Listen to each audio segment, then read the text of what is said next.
நெல்லை மாஞ்சோலை தொழிலாளர்கள் நினைவு தினம் தொடர்பாக பாதுகாப்பு பணியில் போலீசார் ஈடுபட்டு வருகின்றனர். தாம்பரமரணி நதிக்கரையில் நூற்றுக்கணக்கான போலீசார் பாதுகாப்பு பணிக்காக குவிக்கப்பட்டிருக்கிறார்கள். இது தொடர்பான அண்மை காட்சிகளை பார்த்து வருகிறோம். நெல்லை மாவட்டம் மாஞ்சோலை தேயிலை தோட்ட தொழிலாளர்கள் போராட்டத்தில் உயிரிழந்த சம்பவத்தின் நினைவு தினம் இன்று அனுசரிக்கப்படுகிறது. இதனால் அந்த பகுதியில் பலத்த போலீஸ் பாதுகாப்பானது ஏற்பாடு செய்யப்பட்டிருக்கிறது. இது தொடர்பான கூடுதல் தகவல்களை நமது செய்தியாளர் சிவகுமார் வழங்கிட கேட்கலாம். சிவகுமார், வணக்கம். உங்க விரிவான தகவல்கள். கடந்த ஜூலை மாதம் 23ஆம் தேதி அன்று, அதாவது 1999 அன்னைக்கு திருநெல்வேலியில மாஞ்சோலை அப்படிங்கிற பகுதியில் இருக்கிற பாம்பே பர்மா ட்ரேடிங் கார்பரேஷன் அப்படிங்கிற கம்பெனிக்கு சொந்தமான தேயிலை தோட்டம் ஒன்று இருந்துட்டு இருக்குது. இந்த தேயிலை தோட்டத்துல வேலை பார்க்கக்கூடிய தேயிலை தோட்ட தொழிலாளர்கள் குறைந்தபட்ச ஊதியமாக அப்போ 70 வாங்கிட்டு இருந்தாங்க.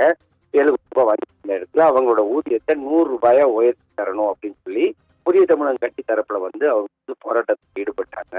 இந்நிலையில இந்த போராட்டத்துல ஈடுபட்டு வந்தவங்களை கைது செஞ்சு ஒரு சிலர் கைது செஞ்சிருந்த நிலையில அவர்களை விடுவிக்க கோரி கலெக்டர் அலுவலகத்தை நோக்கி, அதாவது நெல்லையில இருக்கிற மாவட்ட ஆட்சியர் அலுவலகத்தை நோக்கி பேரணி நடத்துறாங்க. அப்போ அந்த பேரணியிலேயே வந்தவங்களுக்கும் போலீசாருக்கும் இடையில கைகலப்பு மற்றும் வாக்குவாதம் ஏற்பட்டது.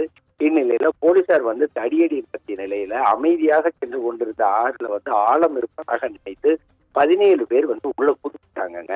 குதிச்சதுல என்ன, அந்த இடம் ஆழம் இல்லாத ஒரு பகுதியாக இருந்த ஒரு சூழ்நிலையில அமைதியா தண்ணி போறது நினைச்சு அவங்க ஆழமா இருக்குன்னு நினைச்சு குதிச்சதுல 11 பேர் நீர்ல மூழ்கியும் 7 பேர் உடல்நல சரியில்லை, அதாவது காயம் காரணமா உயிரிழந்த ஒரு விவகாரமானது ஒரு பலத்த சர்ச்சையை ஏற்படுத்தி தொடர்ந்து பார்த்தீங்கன்னா தமிழக அரசியல்ல இது ஒரு மிகப்பெரிய ஒரு தாக்கத்தை ஏற்படுத்திய ஒரு சூழ்நிலையில ஆண்டுதோறும் இதே ஜூலை 23ஆம் தேதி அன்று அனைத்து கட்சியினருமே இறந்து போன அந்த தாமிரபரணி விவகாரத்துல இறந்து போனவங்களுக்கு அஞ்சலி செலுத்தும் விதமா நினைவஞ்சலி நிகழ்வு நடைபெற்று வர்றது வழக்கம்.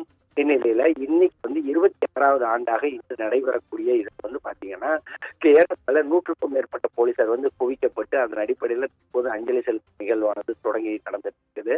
அதாவது வரக்கூடிய வாகனங்கள் வண்ணாரப்பேட்டை அப்படிங்கிற பகுதியிலேயே நிறுத்தப்பட்டு அதாவது அந்த அஞ்சலி செலுத்த வர்றவங்களோட வாகனங்கள் நிறுத்தப்பட்டு அங்கிருந்து நடந்து ஏறத்தாழ 1 கிலோமீட்டர் தூரத்துக்கு நடந்து அஞ்சலி செலுத்தி அதன் அடிப்படையில அவங்க தற்போது அஞ்சலி செலுத்துறதுக்கு அனுமதிக்கப்பட்டிருக்குது. மாநகர போலீஸ் கமிஷனர் தலைமையில ஏறத்தாழ 200க்கும் மேற்பட்ட போலீசார் அந்த பகுதியை சுற்றி பாதுகாப்பு பணியில் ஈடுபடுத்தப்பட்டிருக்கிறாங்க. அதே மாதிரி ஒரு கட்சியினர் அஞ்சலி செலுத்தி போய் 5 நிமிடம் கழித்து மற்ற கட்சியினர் அஞ்சலி செலுத்தக்கூடிய ஒரு நிகழ்வுக்கு தற்போது போலீசார் தரப்புல அனுமதிக்கப்பட்டிருக்குது. ஏறத்தாழ 40க்கும் மேற்பட்ட கட்சிகள் இன்று அஞ்சலி செலுத்த உள்ள நிகழ்வுல போலீசார் தரப்புல கடும் பாதுகாப்பு போடப்பட்டிருக்குது. ராதிகா, உங்க விரிவான தகவல்களுக்கு நன்றி சிவகுமார்.